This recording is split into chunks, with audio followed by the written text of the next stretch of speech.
So again, I'm up tonight and I got time tonight. Chance is resting, and I'm taking the time. I am cleaning out his bottles, all from all the milk that he's been offered. Um, and so it's story time. Um, this is the part two to the video that I posted about Chance's appointment. If you all noticed, it had the whole Monopoly guy up there. It said, "Do not collect $200." Normally, when you're playing Monopoly and you hit that space on the board and it said, "Do not collect 200," it's normally telling you to go to jail. And as you all know, Chance was admitted to the hospital for the second time by the same doctor.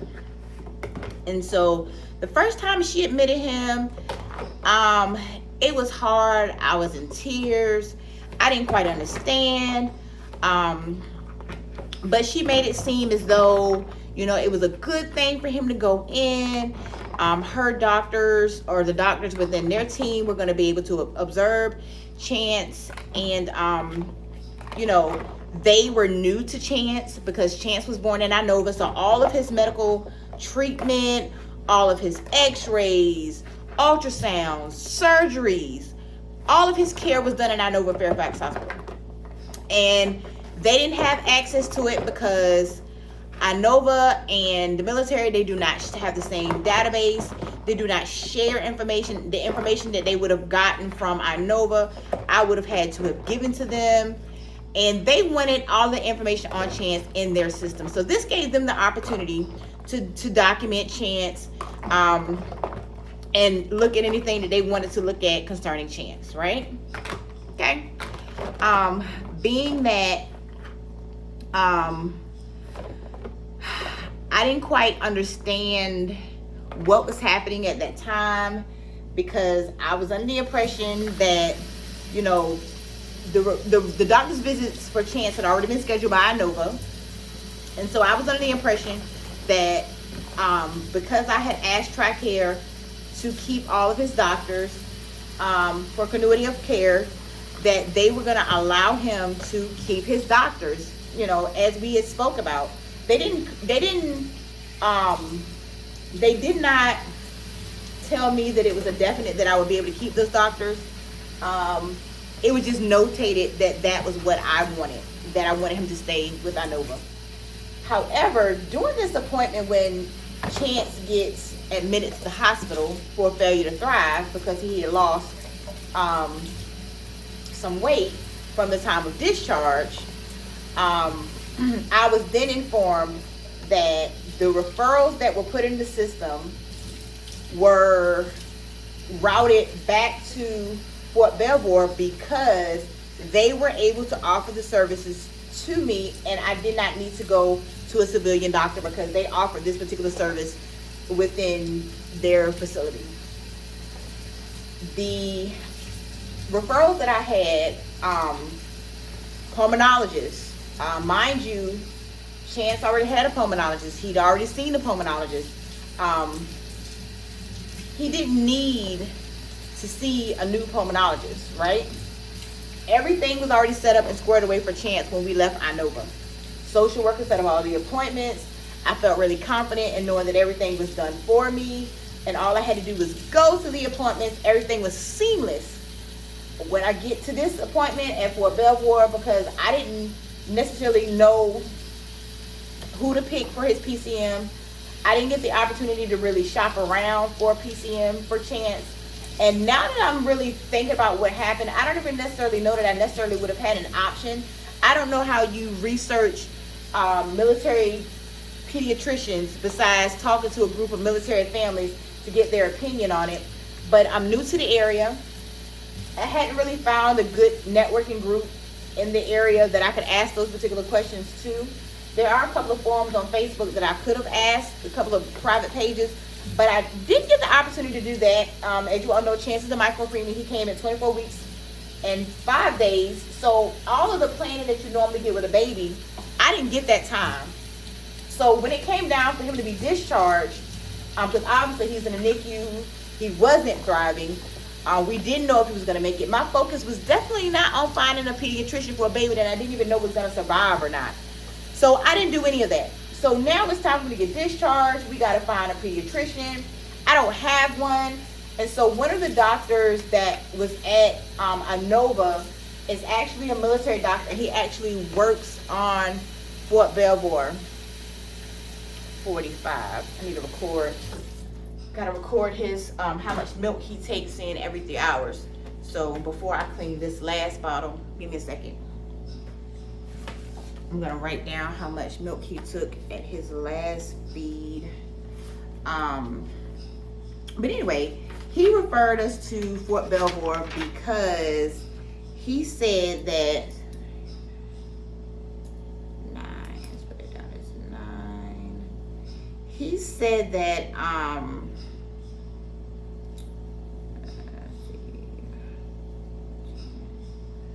he said that this particular doctor was a good doctor.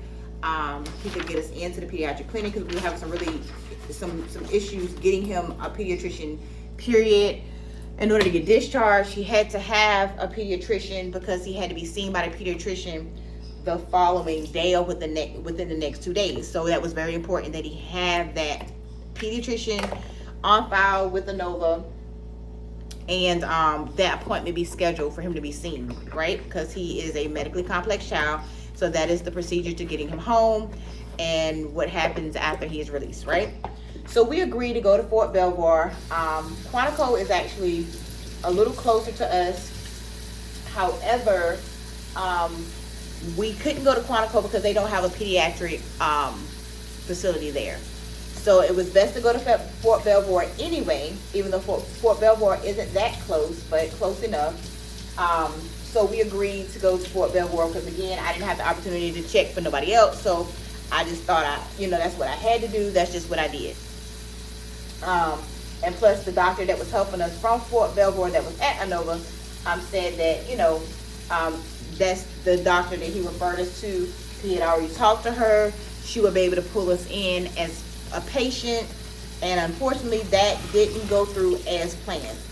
So they ended up putting Chance with the doctor in the family medicine clinic, and Chance saw that doctor weighed Chance. When he weighed Chance, Chance weighed a little more than what he actually weighed at that weigh-in, because that doctor weighed Chance with his clothes on. I don't know why, but that's just what happened. So then this new doctor from the pediatrics clinic calls me. She's like, "Oh, I need Chance to come in tomorrow for a weigh-in." I didn't think nothing of it. Okay, no problem. Chance can come in. So I dropped everything that I was doing to make it to this appointment. We get to the appointment, and she's like, "Oh, he's lost X amount of weight. I gotta admit him." So we admit Chance. I'm thinking during this first time him getting admitted that they're gonna observe him. They're gonna, run these tests so they can get it in his system, because at this point I'm kind of stuck. But they run their test, they get their notes, and then it's time to be discharged, right? They kept us there for about a week. And so when it was time to be discharged, I had a CARES meeting with all of the doctors, the cardiologist, the pulmonologist, who else was there? The dietitian was there, the speech therapist was there, social worker was there, a bunch of people, right? And it was weird because I did not want to stay with the military doctors. That was never my intent. But after having this meeting, it was like, stay in this network, the military doctors, so that way all of your son's records are in one place, because the two, civilian world, military world, they don't share records, right? So it sounded good. They had it said that, they would make sure I didn't have to go, to Walter Reed for the specialty appointments, multiple times a week, that they would kind of group the appointments together. The doctors would work together so that I would have multiple appointments at one time, so that we have to drive back and forth, because Walter Reed is over an hour from my house, okay?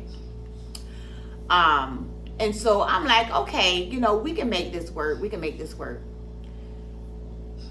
A week or so later, Chance goes back. Chance was supposed to get weighed last week. I missed the appointment on accident. I got my appointments mixed up. It was Monday. I thought it was Wednesday. They're calling me like, hey, he missed the appointment. The doctor's calling. The case manager's calling. They're both calling. I'm like, wait, if I talk to the case manager, I don't need to talk to the doctor. Why do I need to talk to both of them about scheduling an appointment when it's the case manager's job? That's what she does, is schedule the appointments. So I never responded back to the doctor. I didn't think much of it. I talked to the case manager. She can relay the message. Like, I got a lot of people calling me, right? A lot of business concerning Chance that I'm trying to handle, as well as take care of everything that's going on in my house and my other children, right? Because I do have a life. We are human. Got a lot going on. So moving forward, we're back at the appointment. Chance gets admitted again. And the doctor says, how's he eating at home? Just basic questions about Chance and home and his eating. She's like, oh, well, he's not losing weight, but he's gaining weight, but it's not as much as he gained when he was in a controlled setting. When he was in a controlled setting, he did this amount. He went home, he lost weight, it went down. What's happening at home? And I'm like, huh? What do you mean what's happening at home? Well, why isn't he gaining weight? He gained weight in the hospital, he went home with you, he's not gaining weight. And I'm just like, huh? I'm confused. And I'm like, she's like, well, is he meeting his daily minimum? I'm like, yeah, for the most part, he's meeting it. Is he eating every 3 hours? Yeah, he's eating every 3 hours, sometimes 2.5, sometimes 3.5, 3.25. It just depends on Chance. But he's eating really well. Something in your story is not lining up, huh? It's not adding up, huh? At this point, I'm confused at what the doctor is saying to me. Ma'am, are you saying that I'm lying to you? We have to admit him. And I'm just like, admit him? There's nothing that you can do outpatient to assist with his weight gain? No, we have to admit him. It's my license. My license is on the line. Huh? I've never had a doctor speak to me about their license. I've never had a doctor tell me, basically to my face, I was lying. I don't care how you put it. If somebody is telling you something and you say back to them, oh, the story's not lining up, you're basically calling me a liar. What reason do I have to lie to you about feeding my child? The one that I risked my life to carry. The one that I was given multiple options to abort. Okay? Multiple options. I was even given options to allow my son to die peacefully without any interventions. He had a do not resuscitate order, okay, at one point, okay? I said, is there anything that we can do outpatient? No, we have to admit him. I feel like I'm hitting a brick wall. Huh? The doctor is telling the patient's parent that's trying to advocate for her child that she feels like she's hitting a brick wall and communicating with the parent of the patient. At this point, I'm looking at this lady like this. I'm like, huh? I'm in complete, uttermost disbelief at this point. She goes on to say, I couldn't see you miss this appointment. I couldn't sleep. I couldn't sleep all night because I was so worried about him, and I have children and I was so worried. My license is on the line. I have to admit him. He was gaining weight in the hospital, but he's not gaining weight home with you. Wait a minute, ma'am. Are you telling me that professional you is telling patient's mom that you couldn't sleep because he missed an appointment? Because you have children? What does that got to do with my child? Because you couldn't sleep. Ma'am, you don't know him like that. Ma'am, you obviously don't know his family like that for you to be responding to us like that. Okay? I'm confused. At this point, she's like, well, where do you want to go? We have space here. So I'm like, well, can we go to Inova? She's like, no, you can't go there. I said, well, can I get a second opinion? No, you can't get a second opinion. Actually, I take it back. What she said was, you can see one of my colleagues. I don't want to see one of your colleagues for a second opinion. I want to go to a different facility for a second opinion. That's normally how that works, right? You have to be admitted. You have to be admitted here. Do you want to go to Walter Reed? I can see if they have beds there, but we have beds here, so you need to stay here. It doesn't really seem like at this point we have an option. So I asked her, I said, do we have to be admitted? She says, yes, you cannot refuse to be admitted because we're admitting him for failure to thrive. Okay, I need to talk to my husband. She's still talking. At this point, I'm like, I need to speak to my husband. In other words, ma'am, I need you to get out. And I'm saying it as nice as I can say because at this point, I'm livid. I'm livid because I don't understand. He didn't lose weight this time. He's gaining weight, just not as much as you want him to gain, but he's not losing weight. The boy ain't skin and bones. He looks good. I'm not understanding. My husband is confused at the whole conversation. We're just in the mouth open like, huh? Is she saying what we think she's saying? So fast forward. We get admitted. And that's when I started recording of, I did a live in the hospital. Shortly after a nurse walks in, she sees I'm recording. I let her know I'm on live because I want to respect her privacy as a nurse, because I learned that, you know, their badges reveal information about them and I wouldn't want to expose anybody or, you know, none of that. Safety first, most importantly. And she lets me know that, you know, I can go live, just not when they're in the room, blah, blah, blah, blah, blah. I kind of covered it in another video. And then that's when the dude comes in and brings me that, this little document here with the patient and visitor photography and videography instructions, okay? So that night, I didn't do any, I stopped recording because my live went bad for some reason. I guess it was a signal. The next day was when I got that paper. After I got that paper, shortly after, I get a knock on my door. I get a knock on the door. The guy comes in with his briefcase. He says, sit down. He pulls out his computer. He says, I'm such and such with CPS. I said, who? He said, CPS. I said, Child Protective Services. I said, here go the baby. Took the baby out the bed. Gave the baby to me. I said, your hands clean? He said, no. I said, you know what? Don't even worry about it. You take the baby. You show me a malnourished child, because I don't see one. He says, well, ma'am, a caller now. A caller calls in and says that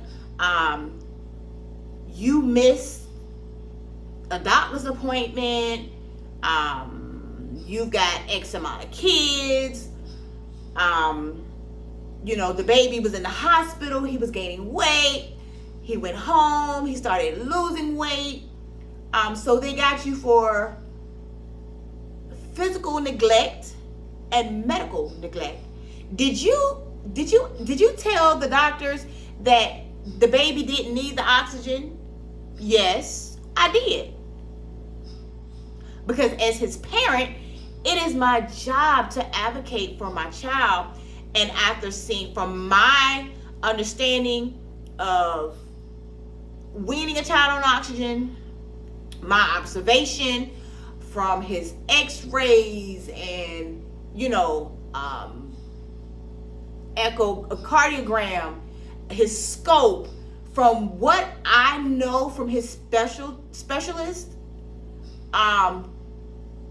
from how they weaned him in the NICU, Chance was already offered to be on room air in the NICU, right? However, going back in the CARES meeting, the pulmonologist says that the way the pulmonologists wean babies and the way neonatologists wean babies is different. But my question is, your way, their way, there is no right way, because there's no national standard that says, hey, this is how you wean a baby off of oxygen. Now, in the NICU, the biggest concern was his lungs, right? He needed the oxygen for his lungs to help him eat, okay? Chance's numbers were doing good on the oxygen, same numbers off the oxygen.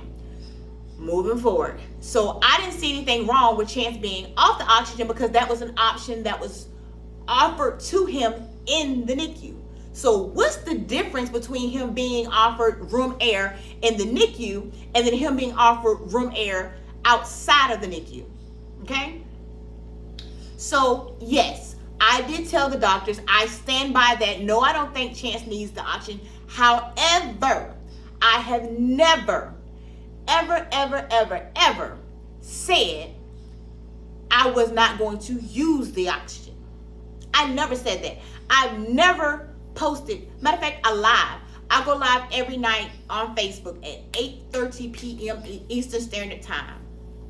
When I go live, my son is on his oxygen. I'm on live for hours at a time. I've got signs on my doors, every exit to my house. Internal and external doors have oxygen in use. Do not smoke. Oxygen in use, meaning we're using the oxygen. And it's funny because I was talking to the doctor about how they called CPS on me.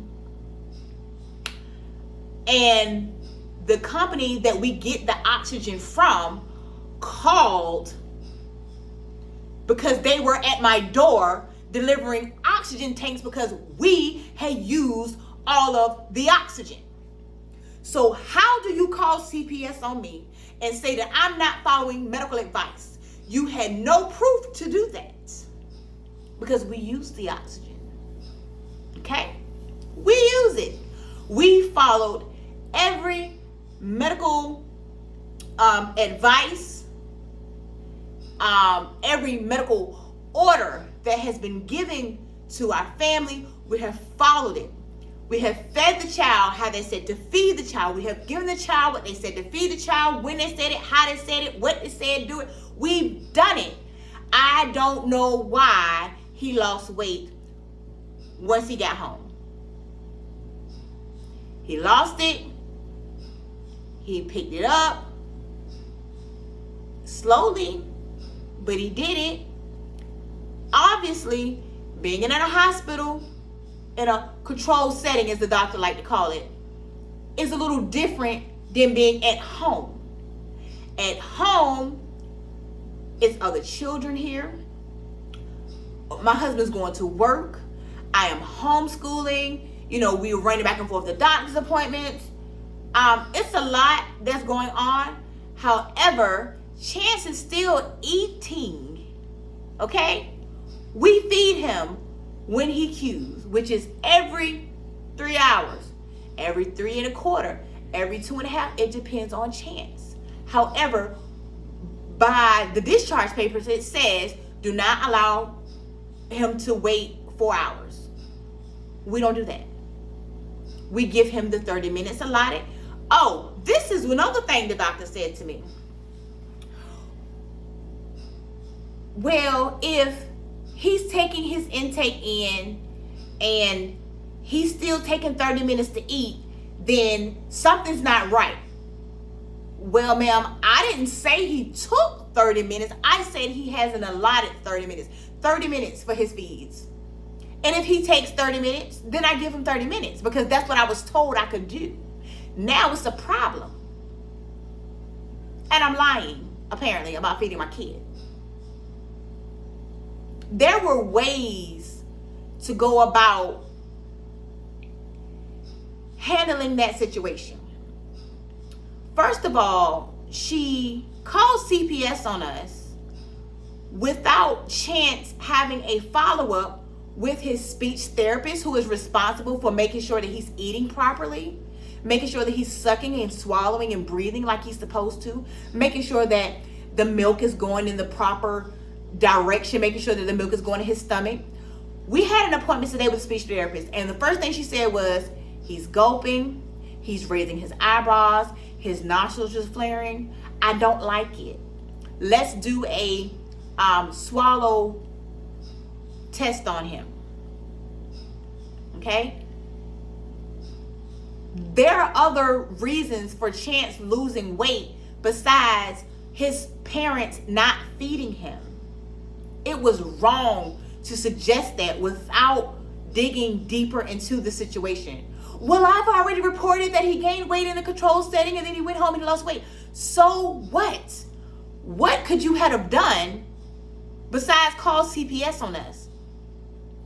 My husband has served over 22 years to this country, okay? Why would he starve 1 out of 8 children? Make it make sense. We love our child. We document everything that child does. You can see we're very public with Chance and our life, our affection for him. We adore that baby. The world loves that. When that baby got sick, I went live with his story. People from all over the world, different countries, were praying. I was soliciting prayers for that baby. Why would I ask the world to pray for my baby and then starve it? You know who you are. You owe our family an apology. We probably will never get it, but calling CPS on us because our child wasn't gaining weight as a micro preemie born at 1 pound, 10.3 ounces, after all of the hell, and I'm going to say it, after all of the hell and back and forth we've been through to keep that baby alive, after I explained to her the traumatic experience we experienced in the NICU, how we never left his side, how we fought for that baby, how hard it was to deal with that baby possibly not living and desatting and having to be bagged, how hurtful and how devastated we were to see our child in that condition. No parent that cares or doesn't care about their child would care if their child is dying or not in the NICU. There isn't a nurse that cared for our child, a doctor that cared for our child over the past 4 months of his life that would tell you that we didn't care and love that baby. There is not one of them. And there were a slew of them that cared for him over the last 4 months of his life. None of them would tell you that we didn't love him.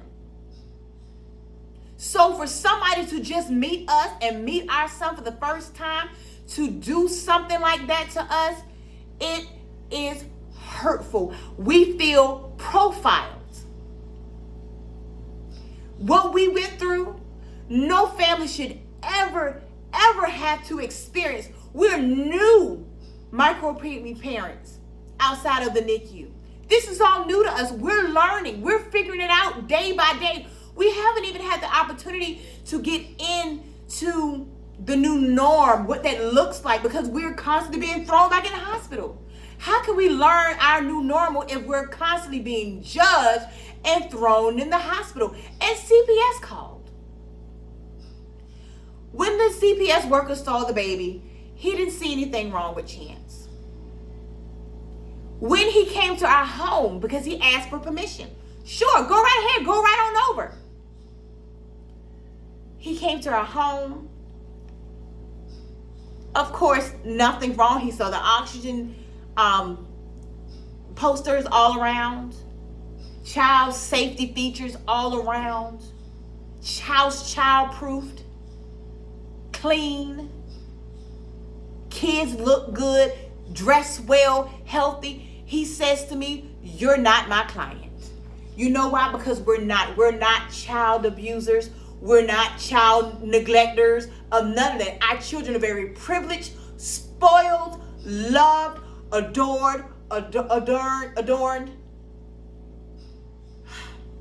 This hurt. This hurt like hell, purity hell. As much as we love our children, I always say, if I don't get nothing right on this side of earth, the one thing I will get right is taking care of my children. I give my children the best that I can afford to give. That in which I can't, I know how to work and save for to give them. My children just went on a trip to Universal because of my daughter's 13th birthday. I wanted to take their minds off of what they experienced with us being gone for 5 months. Me not being a consistent parent for them for the 5 months while my son was in the NICU. I wanted to take their minds off of that. Give them a treat and show them how much I love them. Parents that neglect their children don't care what their children's mental state is. We do. But yet we would not feed the new one that we prayed and asked God to allow us to have and keep. Come on now, somebody. Mandated reporters, you got to do better. Every situation ain't the same. And if something doesn't look right to you, dig a little deeper. Don't just go off of what you think. Dig a little deeper, because if you spend any time with my husband and myself, you would know that we adore our children. We deserve